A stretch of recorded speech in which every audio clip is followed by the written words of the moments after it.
नमस्कार, स्वागत है आपका एबीपी लाइव में। इस वक्त मेरे साथ मौजूद है अल्पसंख्यक आयोग के अध्यक्ष सैफी साहब। उनसे जानेंगे आखिर 2024 के चुनावों को लेकर मुस्लिम समाज किस ओर जा रहा है। लगातार चुनाव नजदीक है, क्या तैयारियां हैं मुस्लिम समाज की? आप अल्पसंख्यक आयोग के सदस्य क्या कहना चाहेंगे? देखिए, जो केंद्र व प्रदेश सरकार द्वारा जन कल्याणकारी योजना चलाई जा रही है, चाहे पक्के मकान देने की बात हो, मुफ्त राशन देने की बात हो, आयुष्मान कार्ड बनाने की बात हो, उज्ज्वला योजना के अंदर मुफ्त गैस कनेक्शन देने की बात हो, इन सभी योजनाओं में केंद्र व प्रदेश सरकार द्वारा कोई भेदभाव नहीं किया जा रहा है। इसीलिए मुस्लिम समाज भी अब कह रहा है, न दूरी है न खाई है, और मोदी हमारा भाई है।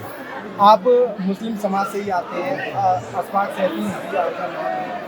कहीं ना कहीं मुस्लिम समाज को लेकर विपक्ष हमेशा कायम करता आ रहा है कि मुस्लिमों को भागीदारी नहीं मिलेगी, हिस्सेदारी नहीं मिल रही है, तो क्या कहना चाहेंगे? मैं तो उनसे पूछना चाहता हूँ, उन्होंने 70 साल में मुसलमानों को क्या दिया? ये मेरा उन लोगों से सवाल है।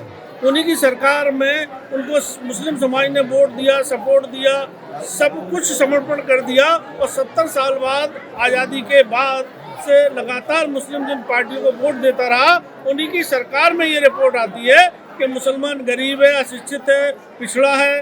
तो इसके जिम्मेदार कौन है? पहला सवाल उनसे होना चाहिए। उन्होंने कितने मुसलमानों के लिए स्कूल बनाए, कितने उन्होंने मुसलमानों के यहाँ अस्पताल खोले, कितने मुसलमान बच्चों को उन्होंने नौकरियां दी? ये सवाल मेरा उनसे है। भाजपा सरकार में लगातार मदरसों को बंद कराया जा रहा है, ऐसा विपक्ष का आरोप है, तो क्या लगता है मदरसों को लेकर? ये इस प्रकार के भय और भ्रम और झूठी अफवाह फैलाने में ये लोग मास्टर हैं। मैं आपको बता दूं, किसी मदरसे को बंद नहीं किया जा रहा है। मदरसों के अंदर जो मुस्लिम बच्चे हैं, गरीब हैं, यतीम हैं, उन बच्चों को कॉन्वेंट स्तर की अच्छी सुविधा मिले, उनको अच्छी शिक्षा मिले, उनको खेल कूद में उनको मौके मिले। सरकार केवल उनकी जांच नहीं कर रही है, वो केवल वहाँ ये देख रही है कि मदरसों के अंदर पढ़ने वाले बच्चों की स्थिति क्या है। अच्छे कमरे बने हुए हैं हवादार के नहीं, शौचालय लड़कियों के अलग हैं कि नहीं और लड़कों के अलग हैं कि नहीं, उनको हवादार पंखे लगे हैं कि नहीं। तो ये सब पैमाना है जो एक मदरसा चलाने का होता है। उस पैमाने को मदरसा संचालक पूरा कर रहा है कि नहीं कर रहा है? अगर नहीं कर रहा है तो उसको करना चाहिए, सरकार उसको कराएगी। और उसमें और अच्छा बेहतर क्या उन बच्चों के लिए हो सकता है?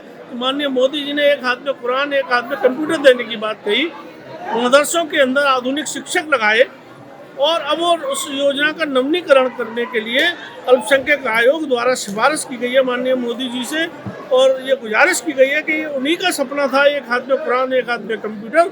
उस योजना को बंद ना करें, तो उसका नवीनीकरण करें, जिससे जो लाखों अल्पसंख्यक समाज के बच्चे हैं उनको एक जो उनके मन में एक खुशी जागी थी, उनकी आंखों में एक चमक आई थी कि आज़ादी के 70 साल बाद आज एक अच्छी सरकार मिली है जो सबका साथ सबका विकास की बात कर रही है। समाजवादी पार्टी में लगातार भगदड़ मची हुई है, क्या कहना चाहेंगे समाजवादी को? देखो भैया, समाजवादी पार्टी का तो अब उनकी जो नाव है वो डूब चुकी है, क्योंकि उन्होंने अपने जब वो सरकार में रहे तब उन्होंने केवल अपना परिवार का तरफ देखा और केवल सैफी देखी, और जो सरकार है वो जनता की सुन रही है, जनता को देख रही है, घर घर राशन पहुंचा रही है। तो इसलिए देश की जनता मोदी और योगी को चाह रही है। ओवैसी साहब ने एक कमेंट किया है, भाजपा सरकार के द्वारा हल्द्वानी में एक तरफा कार्रवाई की जा रही है, तो किस नजरिए से देखते हैं आप?